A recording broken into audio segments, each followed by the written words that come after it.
The second book of Moses, called Exodus, chapter 32. Now when the people saw that Moses delayed coming down from the mountain, the people gathered together to Aaron and said to him, Come, make us gods that shall go before us.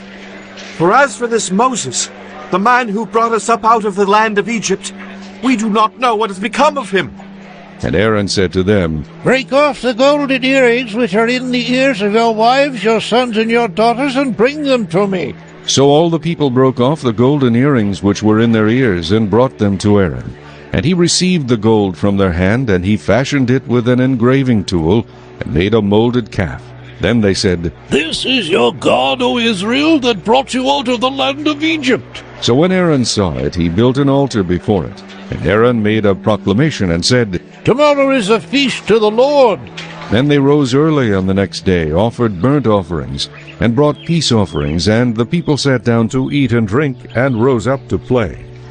And the Lord said to Moses, Go, get down, for your people whom you brought out of the land of Egypt have corrupted themselves. They have turned aside quickly out of the way which I commanded them. They have made themselves a molded calf, and worshipped it, and sacrificed to it, and said, This is your God, O Israel, that brought you out of the land of Egypt. And the Lord said to Moses, I have seen this people, and indeed it is a stiff-necked people. Now therefore let me alone, that my wrath may burn hot against them, and I may consume them, and I will make of you a great nation. Then Moses pleaded with the Lord his God, and said, Lord, why does your wrath burn hot against your people, whom you have brought out of the land of Egypt with great power and with a mighty hand? Why should the Egyptians speak and say, He brought them out to harm them, to kill them in the mountains, and to consume them from the face of the earth? Turn from your fierce wrath, and relent from this harm to your people. Remember Abraham, Isaac, and Israel, your servants, to whom you swore by your own self, and said to them, I will multiply your descendants as the stars of heaven, and all this land that I have spoken of I give to your descendants, and they shall inherit it forever. So the Lord relented from the harm which he said he would do to his people. And Moses turned and went down from the mountain, and the 2 tablets of the testimony were in his hand.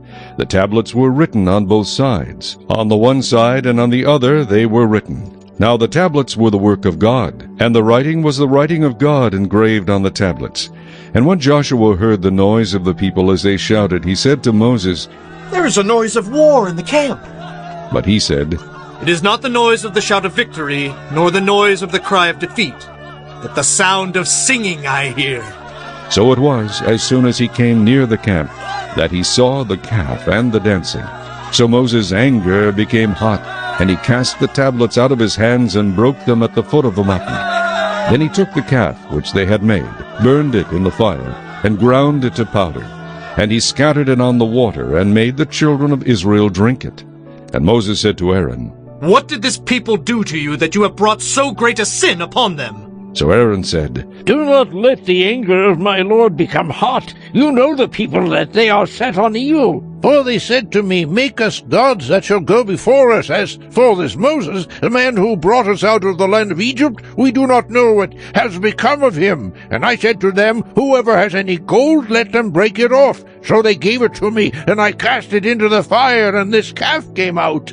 Now when Moses saw that the people were unrestrained, for Aaron had not restrained them to their shame among their enemies, then Moses stood in the entrance of the camp and said, Whoever is on the Lord's side, come to me. And all the sons of Levi gathered themselves together to him. And he said to them, Thus says the Lord God of Israel, Let every man put his sword on his side, and go in and out from entrance to entrance throughout the camp. And let every man kill his brother, every man his companion, and every man his neighbor. So the sons of Levi did according to the word of Moses, and about 3,000 men of the people fell that day. Then Moses said, Consecrate yourselves today to the Lord, that he may bestow on you a blessing this day, for every man has opposed his son and his brother. Now it came to pass on the next day that Moses said to the people, You have committed a great sin. So now I will go up to the Lord. Perhaps I can make atonement for your sin. Then Moses returned to the Lord and said, Oh, these people have committed a great sin, and have made for themselves a god of gold. Yet now, if you will forgive their sin, but if not, I pray, blot me out of your book which you have written. And the Lord said to Moses, Whoever has sinned against me, I will blot him out of my book. Now therefore go, lead the people to the place of which I have spoken to you. Behold, my angel shall go before you. Nevertheless, in the day when I visit for punishment, I will visit punishment upon them for their sin. So the Lord plagued the people because of what they did with the calf which Aaron made.